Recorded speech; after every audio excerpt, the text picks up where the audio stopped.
3.2 Argumentos a favor e contra a compulsoriedade nos Estados Unidos. A tradição individualista sobre essa questão foi bem apresentada no início do século XIX por Thomas Jefferson. Apesar de ser um ardente defensor das escolas públicas para ajudar os pobres, Jefferson diretamente rejeitou a compulsão. Aspas. É melhor tolerar o caso raro de um pai recusando deixar seu filho ser educado do que chocar os sentimentos e ideais comuns pelo transporte e educação forçados da criança contra a vontade do pai. Fecha aspas. Similarmente, um companheiro da Virgínia, daquele mesmo período, alertou contra qualquer transferência dos direitos dos pais para o governo, comprometendo assim a relação vital entre pai e filho.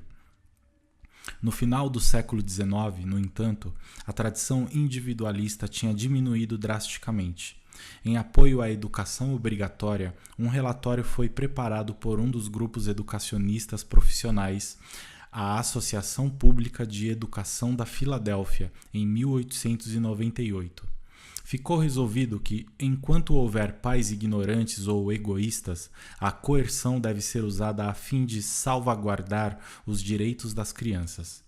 O relatório reclamou que a Lei de Educação Obrigatória da Pensilvânia de 1885 ainda não estava em vigor na cidade da Filadélfia e recomendou que vigorasse.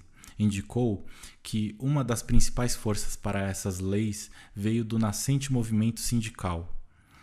O relatório elogiava grandemente o sistema prussiano de passado de frequência obrigatória, elogiou Massachusetts e a Prússia pelos seus sistemas de apenas permitir a escolarização em escolas privadas quando elas cumprem as exigências impostas pelo Comitê Escolar do Governo. Também foi elogiado o fato de Massachusetts e Nova York terem criado escolas para os que matavam aulas, truant schools, e se os pais se recusassem a dar permissão para seu filho ser enviado para lá, os tribunais podiam interná-lo na instituição. O espírito dos educacionistas profissionais é indicado em algumas das declarações contidas nesse relatório. Assim, um educador do Brooklyn criticou o sistema existente que, no dia 31 de julho de cada ano, perdoava crianças que não compareciam às aulas, e defendeu que a sentença fosse estendida indefinidamente até uma evidência de melhoria ser mostrada, ou até que a idade escolar da criança tenha passado.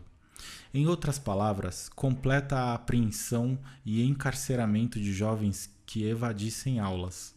A superintendente de uma escola de Newburgh, New York, declarou que as crianças acima de 14 anos que não frequentaram a escola e que, portanto, passaram da idade para a compulsão, deveriam ser forçadas a frequentar escolas para trabalhos manuais, música ou exercícios militares. A Prússia também era o ideal para um proeminente jornal que apoiava a educação obrigatória.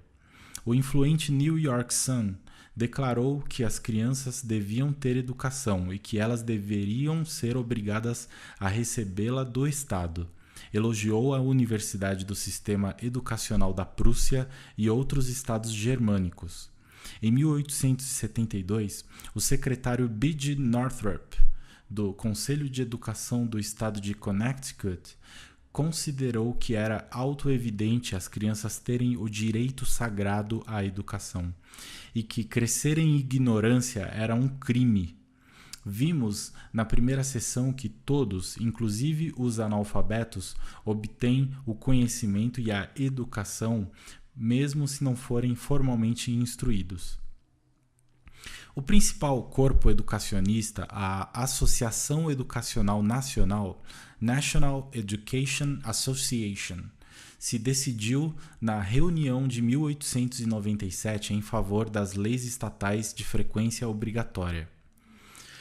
Assim, vemos que os educacionistas profissionais eram a força principal, ajudados pelos sindicatos, na imposição da educação obrigatória nos Estados Unidos da América. Houve uma onda de oposição à educação obrigatória no início da década de 1890, mas naquele momento o movimento já estava rumo a uma vitória clara. Por duas vezes, em 1891 e 1893, o governador Patterson, da Pensilvânia, um estado com uma tradição de liberdade na educação, vetou projetos de educação obrigatória, alegando que qualquer interferência na liberdade pessoal dos pais era um princípio não americano. Entretanto, a lei passou em 1895, quando o governador Hastings assinou o projeto com grande relutância. Em 1892, a Plataforma Nacional do Partido Democrático declarou: "Nos opomos à interferência do Estado nos direitos dos pais e direitos de consciência na educação dos filhos, como uma violação da doutrina democrática fundamental de que a maior liberdade individual, compatível com o direito dos outros, assegura o mais alto tipo de cidadania americana e o melhor governo." 3.3 Os objetivos do ensino público, o movimento educacionista. É muito importante considerar os objetivos da criação das escolas públicas, particularmente depois que os educadores profissionais se tornaram a principal força por trás do estabelecimento das escolas comuns gratuitas e da instrução obrigatória. Em primeiro lugar, o desejo pelas escolas públicas dos quase-libertários, como Thomas Jefferson e Thomas Paine, era baseado numa crença de que o governo republicano é mais adequado para os cidadãos bem escolarizados e que o governo deveria disponibilizar tais instituições para aqueles muito pobres, para pagar por elas sozinhos. Certamente, muitos daqueles que defendiam a criação de escolas públicas o fizeram simplesmente por esta razão. Entretanto, havia outro objetivo mais perigoso, particularmente entre os educacionistas, que eram a força principal da campanha e que tomaram controle dos conselhos estaduais de educação e faculdades de formação de professores. Já em 1785, o reverendo Jeremy Belknap, pregando diante da Corte Geral de New Hampshire, defendeu educação igual e obrigatória para todos, enfatizando que as crianças pertenciam ao Estado e não a seus pais.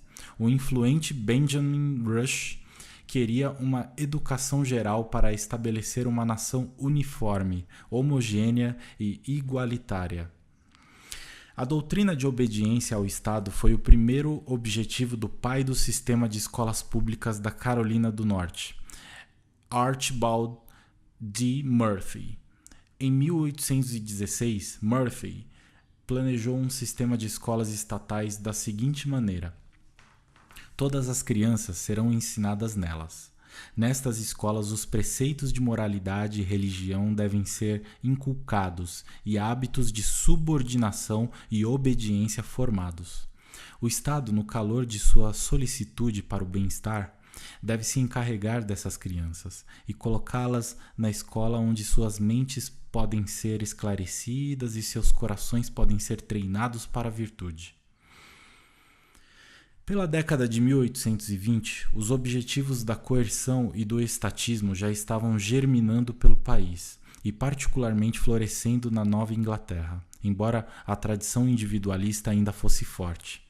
Um fator que aumentou o poder da Nova Inglaterra em diminuir a ideia coletivista na educação foi a enorme migração daquela região. Habitantes da Nova Inglaterra invadiram o sul e o oeste para além de suas terras e levaram consigo o zelo pelo ensino público e pela coerção estatal. Nesta atmosfera foi injetado o mais perto que o país tinha visto da ideia de Platão, o controle total do Estado comunista sobre as crianças. Este era o plano de dois dos primeiros socialistas na América, Francis Wright e Robert Dale Owen.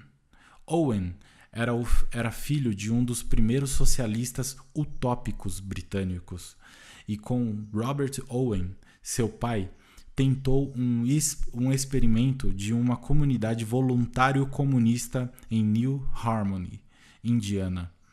Frances Wright era uma escocesa que também esteve em New Harmony e, com Owen, abriu um jornal chamado Free Inquirer. O objetivo principal deles foi promover o seu sistema de educação obrigatória. Wright e Owen descreveram seu esquema assim, aspas, é uma questão educacional nacional, racional e republicana, gratuita para todos à custa de todos, conduzida sob a tutela do Estado e para a honra, a felicidade e virtude e a salvação do Estado. Fecha aspas. O objetivo principal do plano era que a igualdade fosse implantada nas mentes, hábitos, costumes e sentimentos, de modo que, eventualmente, fortunas e condições seriam equalizadas. Ao invés de um complexo aparato de escolas públicas, escolas secundárias, seminários, etc., Wright e Owen defendiam que o Estado simplesmente organizasse uma série de instituições de recepção geral de todas as crianças vivendo no distrito. Estes estabelecimentos seriam dedicados ao cultivo completo de vários grupos etários. As crianças seriam forçadas a viver nesses lugares 24 horas por dia. Aos pais seria permitido visitar seus filhos de tempos em tempos. A partir dos 2 anos, toda criança estaria sob os cuidados e orientações do Estado. Nesses berçários de uma nação livre, não seria permitido entrar nenhuma desigualdade. Alimentados numa mesa comum, vestidos com roupas comuns, suscitados no exercício de deveres comuns, no exercício das mesmas virtudes, no gozo dos mesmos prazeres, no estudo da mesma natureza, na busca do mesmo objetivo, por exemplo. Tal raça não iria trabalhar para a reforma da sociedade e aperfeiçoar as instituições livres dos Estados Unidos, por acaso? Owen insistiu bastante no ponto de que o sistema não abraçava nada menos do que todo o povo. O efeito seria regenerar os Estados Unidos em uma geração. Iria tornar muitas classes em apenas uma. Frances Wright revelou nitidamente o objetivo do sistema, convocando o povo para derrubar uma aristocracia endinheirada e uma hierarquia sacerdotal. O presente é uma luta de classes. Assim, vemos que um novo elemento foi introduzido no uso da educação obrigatória a favor de um absolutismo estatal. Um segundo objetivo é ter igualdade e uniformidade absolutas, e um sistema de escolaridade obrigatória foi visto por Owen e Wright como ideal para a realização dessa tarefa. Primeiro, os hábitos, mentes e sentimentos de todas as crianças deveriam ser moldados numa igualdade absoluta, e depois a nação estaria madura para o passo final da equalização da propriedade e renda, por meio da coerção do Estado. Por que Owen e Wright insistiram em confiscar as crianças por 24 horas por dia a partir dos 2 anos, somente libertando-as com 16 anos no final da vida escolar? Como Owen declarou, aspas, nas escolas republicanas não deve haver tentação para o crescimento de preconceitos aristocráticos. Os pupilos devem aprender a se considerarem concidadãos iguais. Respeito não deve ser prestado aos ricos, nem retirado da pobreza. Contudo, se as crianças dessas escolas estatais vão toda a noite, uma para o quarto de carpete suave de seus pais ricos e outra para seus pais pobres, ou para a cabana sem conforto de sua mãe viúva, elas irão retornar no dia seguinte como amigas e iguais? Fecha aspas.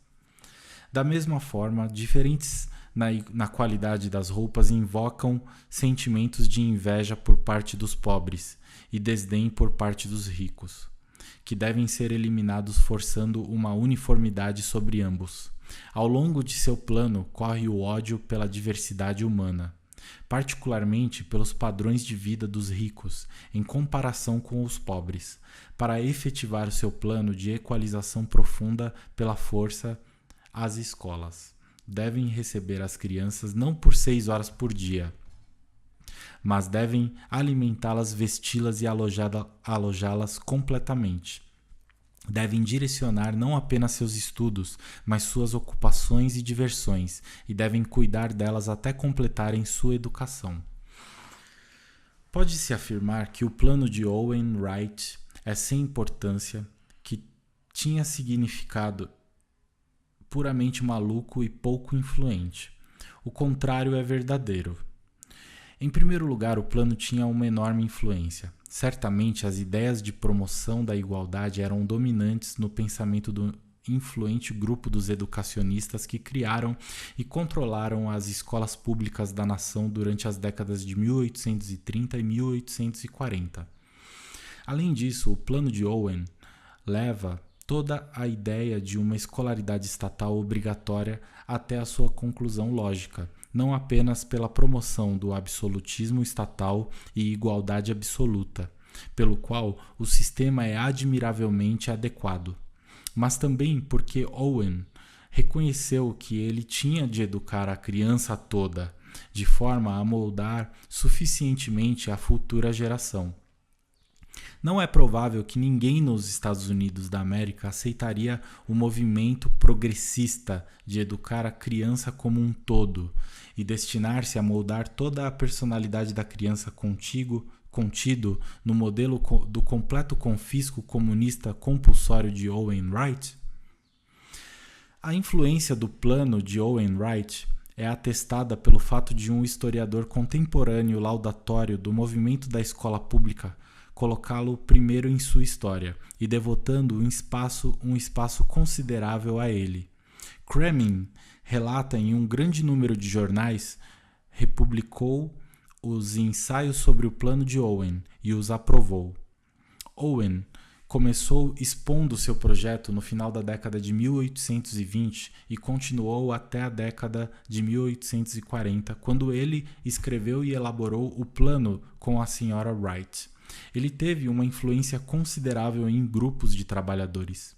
Exerceu uma grande influência sobre o influente relatório de um comitê de trabalhadores da Filadélfia em 1829 sobre a educação na Pensilvânia. O relatório pediu igualdade, igual educação e treinamento apropriado para todos. E relatórios similares a este tiveram uma influência considerável na preparação do caminho para a legislação progressista do meio dos anos 30. Pouco tempo depois surgiu na cena americana um fenômeno notável, um grupo coeso de educacionistas. Cramin os chama de reformadores da educação, cuja propaganda incansável foi fundamental no avanço das escolas públicas, que passaram então a controlar as escolas através de posições nos conselhos estaduais de educação, como superintendentes e etc., através do controle das instituições de formação de professores e, assim, dos professores. Este mesmo grupo, sob nomes diferentes, continua a dominar a educação primária e secundária até hoje, com suas ideias e jargões coesos. O mais importante é que eles têm conseguido impor as suas normas para os requisitos estatais de certificação para professores, de modo que ninguém pode ensinar numa escola pública se não passar por um curso de formação de professores dirigido pelos educacionistas. Foi esse mesmo grupo que fez passar a educação obrigatória e defendeu mais e mais educação progressista e que, portanto, merece um exame minucioso. Alguns americanos se orgulham de que o seu sistema educacional nunca será tirânico, porque não é controlado pelo governo federal, mas pelo estadual. Isso faz muita pouca diferença, no entanto. Não apenas assim é controlado pelo governo, seja federal ou estadual, mas também são quase completamente coordenados pelos educacionistas, através de associações e periódicos nacionais. Na verdade, portanto, o sistema escolar é controlado nacionalmente e centralizadamente, e o controle federal formal seria apenas a etapa culminante na campanha para a conformidade e controle nacionais. Outra fonte importante de tirania e absolutismo no sistema educacional é o fato de que os professores estão sob o funcionalismo público. Como resultado, uma vez passado o exame formal, que tem pouca relação com a competência de ensino efetivo, decorrido pouco tempo, o professor está na folha de pagamento pública e impingido às crianças pelo resto de sua vida profissional. A burocracia do governo tem fomentado o funcionalismo público como uma ferramenta extraordinariamente poderosa de fortalecimento e dominação permanente. Tirania por maioria de votos pode ser bastante desagradável, mas pelo menos, se os governantes estão sujeitos ao controle democrático, precisam agradar a maioria dos eleitores. Mas os funcionários do governo que não podem ser tirados pelo voto nas próximas eleições não estão sujeitos a qualquer controle democrático. Eles são tiranos permanentes. Estando um pouco distante da política, colocando a educação sob o funcionalismo público, certamente aumenta a moral da burocracia. Eleva-os a governantes absolutos quase perpétuos em sua esfera de atividade. O fato de que os professores estão sob o funcionalismo público é uma das acusações mais contundentes contra o sistema americano obrigatório de hoje. Retornando os primeiros educacionistas, as figuras principais do movimento foram homens como, na Nova Inglaterra, Horace Mann, em Massachusetts, e Henry Barnard, em Connecticut. Também James Carter, Calvin Stowe, Caleb Mills, Samuel Lewis e muitos outros. Quais eram seus métodos e seus objetivos? Um dos métodos para atingir os objetivos era constituir um turbilhão de organizações educacionais entrelaçadas. Uma das primeiras foi a American Lyceum, organizada em 1826 por Josiah Holbrook. O objetivo principal era influenciar e tentar dominar os conselhos estaduais e locais de educação. Em 1827, a primeira Sociedade para a Promoção das Escolas Públicas foi aberta na Pensilvânia. Esta sociedade se engajou num extensivo programa de correspondência, panfletos, comunicados de imprensa, etc. Organizações similares foram formadas no início da década de 1830 em todo o Oeste, com palestras, reuniões, memoriais para os legisladores e lobby. Centenas destas associações foram formadas por todo o país. Uma das principais foi a American Institute of Instruction, criada na Nova Inglaterra em 1830. As reuniões anuais e documentos deste instituto foram um dos principais centros de intercâmbio e de movimentos educacionistas. Em segundo lugar, os educacionistas formaram periódicos educacionais às dúzias, através dos quais os princípios de liderança foram disseminados para os seguidores. Os principais eram American Journal of Education, o American Annals of Education, o Common School Assistant e o Common School Journal. A rota mais importante da influência educacionista foi a obtenção de posições de liderança nos sistemas educacionais estaduais. Assim, Horace Mann, editor do Common School Journal, se tornou secretário do Conselho de Educação de Massachusetts. E em seus relatórios anuais durante a década de 1840 foi extremamente influente em determinar a linha educacionista. Henry Barnard se tornou secretário do Conselho de Educação de Connecticut. Calvin Willey se tornou chefe das escolas públicas na Carolina do Norte. Caleb Mills, na Indiana. Samuel Lewis, em Ohio, etc. Os educacionistas, particularmente sob influência de Horace Mann, não chegaram ao ponto de defender a educação obrigatória, mas eles foram até o ponto de convocar todos a irem para as escolas públicas, depreciando as escolas privadas. Eles estavam particularmente ansiosos para induzir todos a irem para as escolas públicas. Assim, todos poderiam ser moldados na direção da igualdade.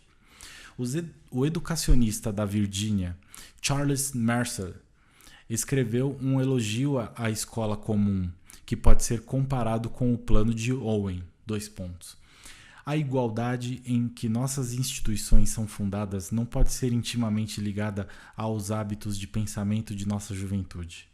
E é óbvio que seria grandemente promovida pela permanência conjunta pelos períodos mais longos possível. Nas mesmas escolas de instrução juvenil, ao sentar da mesma forma, envolver nas mesmas competições, participar das mesmas recreações e diversões e perseguir os mesmos estudos, em conexão um com o outro, sob a mesma disciplina e em obediência à mesma autoridade. Mercer era líder do movimento educacionista da Virgínia. A defesa vigorosa do papel de nivelamento da escola pública apareceu novamente diversas vezes na literatura educacionista. Samuel Lewis destacou particularmente que as escolas comuns pegariam a população diversificada e a moldariam em um só povo. Theodore Edson exultou que em tais escolas as crianças boas devem aprender a se misturar com as más, pois elas terão de fazer isso na vida mais tarde. O influente Orville Taylor, editor do Common School Assistant, declarou: "Vamos todos enviar para ela a escola comum? Isso é dever." E em 1837, palavras bem parecidas com a de Mercer e Owen, abre aspas, "Quando os superiores e inferiores são ensinados na mesma sala e com o mesmo livro e pelo mesmo professor, essa é a educação republicana." Fecha aspas. O menosprezo pelas escolas privadas seguiu de mãos dadas com esses sentimentos. Esse tema apareceu quase universalmente nos escritos dos educacionistas. James Carter o sublinhou na década de 1820. Orville Taylor declamou nos termos reminiscentes de Owen que se uma criança rica é mandada para a escola privada, ela será ensinada que ela é melhor do que a criança da escola pública. Isso não é republicanismo. Os educacionistas consideram que é essencial inculcar nas crianças os princípios morais, e isso também significava a fé religiosa. Eles podiam não ser sectários, no entanto, e ainda induzir todos os grupos religiosos a enviar seus filhos para as escolas públicas. Por isso, eles decidiram ensinar os fundamentos do cristianismo protestante nas escolas públicas, como uma fé comum a todos. Esta solução pode não ter sido demasiado evidente no início, mas a imigração pesada de católicos pouco depois da metade do século criou uma dificuldade insuperável no programa desse tipo. Outra faceta interessante deste período foi uma indicação de uma grande limitação imposta para os educacionistas porque a instrução continuava sendo voluntária. Como os pais podiam escolher enviar ou não seus filhos para as escolas públicas, a burocracia do ensino não poderia ter pleno domínio. Os pais ainda estavam no controle. Portanto, não poderia haver nenhum absolutismo religioso. Além disso, Horace Mann foi enfático em insistir que, para todos os assuntos políticos controversos, o professor deveria ser neutro. Se ele não fosse estritamente neutro, os pais com visões opostas não mandariam seus filhos para as escolas públicas e o ideal de uniformidade, a educação igual para todos seria derrotada. Assim, vemos a enorme importância da educação voluntária como um controle sobre a tirania. As escolas públicas tinham de se manter neutras politicamente e religiosamente. Uma falha básica desse plano, é claro, é que, ao lidar com assuntos políticos e econômicos, é quase impossível tratá-los de forma inteligente e precisa, sendo estritamente neutro e evitando toda controvérsia. É obviamente o melhor plano, no entanto, dado o estabelecimento das escolas públicas. Os educacionistas se irritaram com essas restrições e se voltaram ao modelo prussiano no qual essas dificuldades não apareceram. Na verdade, eles só eram politicamente neutros, onde não existiam grandes controvérsias, e eles inculcaram o nacionalismo americano e a uniformidade na linguagem. Calvin Stowe pediu a adoção dos métodos prussianos, embora tenha alegado que nos Estados Unidos os resultados seriam republicanos e não despóticos. Stowe pediu a colocação universal do dever da educação no mesmo plano do dever militar. O influente Stowe falou quase nos mesmos termos em 1836 que o fez Martinho Lutero 3 séculos antes. Se uma preocupação com segurança pública faz com que seja certo para o governo compelir os cidadãos para o serviço militar quando o país é invadido, a mesma razão autoriza o governo a compeli-los a prover a educação de seus filhos, pois nenhum inimigo deve ser mais temido do que a ignorância e o vício. Um homem tem tanto direito de pôr em risco o Estado jogando nele uma família de crianças ignorantes e viciosas, quanto tem o de dar permissão para espiões de um exército invasor. Se ele não tem condições de educar seus filhos, o Estado deve ajudá-lo. Se relutante, deve forçá-lo. A educação geral é um meio de defesa muito mais certo e muito menos caro que o arranjo militar. Educação popular não é tanto um desejo como um dever, como a educação. É provida pelos pais e paga por aqueles que não lucram por seus resultados. É um dever. Outro princípio do sistema prussiano que Stowe admirava era sua uniformidade obrigatória de linguagem. Ele também elogiou a vigorosa frequência obrigatória e as leis anti-evasão. O relatório de Stowe sobre a educação prussiana teve enorme influência sobre os educacionistas e tomaram sua liderança sobre o assunto. Mann e Barnard tinham visões parecidas, embora o primeiro tenha hesitado sobre a compulsão. Barnard, no entanto, não foi relutante. Elogiando o sistema educacional prussiano, escreveu: "A frequência regular na escola deve ser um objetivo de controle específico e a vigilância mais ativa, pois essa é a fonte onde brotam todas as vantagens que a escola pode produzir. Seria muita sorte se os pais e as crianças estivessem sempre dispostos. Infelizmente, este não é o caso, particularmente nas grandes cidades. Embora seja lamentável ser forçado a usar constrangimento, é quase sempre necessário começar com isso." A sinceridade de Horace Mann era certamente discutível. Em seus relatórios anuais, ele denunciou os direitos de propriedade e falou de controle social e de uma propriedade de bens comuns, common health. Por outro lado, enquanto pedia doações aos industriais para as escolas, ele abandonou essa linha e sua fala de neutralidade política e declarou que ele aprovava completamente a doutrinação contra a democracia jacksoniana e o governo das massas, mobocracia. Henry Barnard também aprovou a doutrinação em favor da propriedade e contra a rebelião das massas. É óbvio que os educacionistas se irritaram extremamente contra as restrições do voluntarismo. O que era necessário para permitir a doutrinação e a uniformidade estatais era o sistema de compulsão prussiano. Ele foi adotado no final do século XIX e os envoltórios estavam de fora. A neutralidade já não precisava ser imposta ou clamada. Outra declaração educacionista em defesa da autoridade do Estado foi feita pelo influente Josiah Quincy, repetindo, Josiah Quincy, prefeito de Boston e presidente de Harvard, que declarou em 1848 que toda criança deveria ser educada para obedecer à autoridade. George Emerson, em 1873, afirmou que era muito necessário para o povo se acostumar desde cedo a se submeter à autoridade.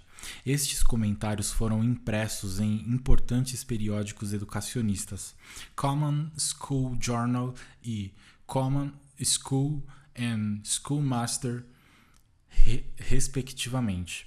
O influente Jacob Abbott declarou em 1856 que um professor deve levar seus alunos a aceitar o governo existente. O superintendente da instrução pública de Indiana declarou em 1853 que a política da escola era moldar todas as pessoas em um povo com interesses comuns. 3.4 Educação progressiva e o cenário atual. É óbvio que há pouco tempo e espaço aqui para entrar numa extensiva discussão do muito criticado sistema de educação permissivo progressista e do atual estado das escolas públicas. Algumas considerações gerais, no entanto, emergem particularmente à luz do triunfo do sistema de Rousseau, Pestalozzi e Dewey neste país desde 1900. 1. O efeito da educação progressista é destruir o pensamento independente na criança, na verdade, reprimir qualquer pensamento que seja. Em vez disso, as crianças aprendem a reverenciar certos símbolos heróicos ou seguir a dominação do grupo, como no Japão de Lafcadio Herzog. Assim, as matérias são ensinadas o menos possível e a criança tem pouca chance de desenvolver qualquer capacidade de raciocínio sistemático no estudo dos cursos definidos. Este programa está sendo levado adiante no ensino médio, assim como na escola primária, de modo que muitos dos graduados na escola são ignorantes de leitura e ortografia elementar e não conseguem escrever uma frase coerente. O conjunto dos educadores em vigor está no caminho de estabelecer colégios deste tipo, nos quais não haveria cursos sistemáticos, e tem grande sucesso no caso de suas escolas de formação de professores. A política de deixar a criança fazer o que gosta é insidiosa, pois as crianças são incentivadas a continuar sempre em seu nível inicial superficial, sem receber a orientação no estudo. Além disso, os 3 R's, as ferramentas fundamentais, são negligenciadas, tanto quanto possível. O resultado é que a chance da criança desenvolver a sua mente é grandemente atrasada. A política de ensinar palavras através de imagens, ao invés de pelo alfabeto, tende a privar a criança de tenra idade do maior instrumento de raciocínio de todos. 2. Igualdade e uniformidade são buscadas mais do que nunca, mesmo sob o disfarce de deixar os indivíduos fazerem o que gostam. O plano é abolir notas, através das quais as crianças ótimas ou ruins conhecem a extensão de seus progressos. Em vez disso, dar nota subjetivamente ou nenhuma. Classificação